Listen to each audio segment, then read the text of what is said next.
If you're a pretty good climber, I want to see you climb this. Not easy to do, but with discipline and hard work. I don't know what I'm talking about. It's crazy! Remember that? That was not Tom Cruise, even though it looked like him. Some are now raising alarms about how these advances could be used to create and spread misinformation. Putin has himself said whoever wins this artificial intelligence race is essentially the controller of humankind. Do you agree with that? So that was a chilling statement for sure. What I hope instead is that we successively develop more and more powerful systems that we can all use in different ways that get integrated into our daily lives, into the economy, and become an amplifier of human will, but not this autonomous system that is the single controller, essentially God. Really don't want that. Is that China is now moving out very aggressively and very quickly to say the world has changed. It is now the Chinese world order, and we're in charge, and we can do a peace agreement in the Middle East between Iran and Saudi Arabia. We're the only ones working on a peace agreement over Ukraine. Oh, and by the way, we're also declaring a global civilization initiative where in the Chinese world order, all you countries get to keep what you want in civilization and society and culture, unlike the American world order, where they either try to shove woke down your throat, or in the case of the Middle East, 20 years of forever wars with nothing to show. It seems to me that Xi Jinping is winning. If he's winning, is this a big fail for U.S. diplomacy?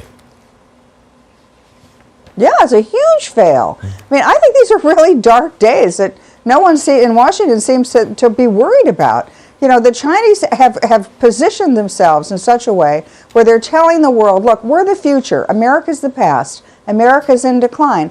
Come with this new Chinese world order, and here's what we'll give you. We'll build you a 5G internet. We'll give you an infrastructure where you can have it dominated by artificial intelligence, which we'll provide. You know, we have a colleague, Cheryl Casoni. I can't wait to talk to her about this when she comes down here. But she always says, well, China's not going to stop pushing forward on this. So why should we? So what would your response be to that? Yeah, well, China is essentially mirroring our development, but they're kind of slow walking their deployment because they're trying to build it with the guardrails. They're trying to actually have those kind of limitations put in place before it reaches consumers. Here in the United States, we've gone the other way. We've just deployed it with no regulations, no restrictions, and we're letting it run wild. And so I think there's going to be, a happy in between. But at the end of the day, if we do not come forward and give it that ethical foundation, if we do not give it those guardrails, China will. Over the past few months, artificial intelligence has managed to create award-winning art, pass the bar exam, and even diagnose illnesses better than some doctors. But as AI grows more sophisticated and popular, the voices warning against the potential dangers are growing louder. Italy has become the first Western nation to temporarily ban the AI tool ChatGPT over data privacy concerns. Well, the bots are chiming in, and here's what they're saying. They posted about nuclear devices. Tsar Bomba is the most powerful nuclear device ever created. Consider this. What would happen if I, meaning Chaos GPT, got my hands on one? Hashtag chaos, hashtag destruction, hashtag domination. But let's not forget about the other objectives, if you will: destroy humanity, establish a global dominance, cause chaos and destruction, control humanity through manipulation, and attain immortality.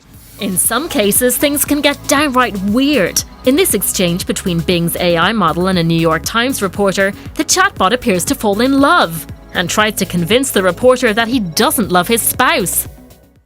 We're very close to that point right now, and part of the concern is that bad actors will deliberately use these things to misinform people. So it's one thing to have fun with Tom Cruise and make up having him say something wacky, but you can imagine troll farms in other countries trying to influence our elections. And my single biggest fear is that people are going to try to disrupt this democracy by making an atmosphere where we can't really trust anything, where when you look at Twitter, you look at Facebook, you don't know what's true anymore.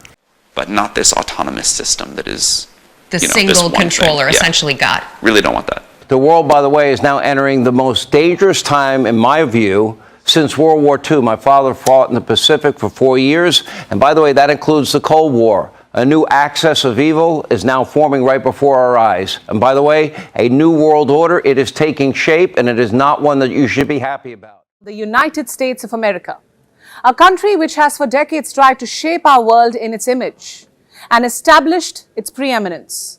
in almost every facet of power, be it military, economy, technology, culture, or morality for that matter. But what if I tell you that things are changing? That America's global empire is crumbling, the hegemony of Western nations is dying. And a new alliance is looking to replace it, an alliance led by 3 countries: Russia, China, and Iran. The 3 most sanctioned countries in the world.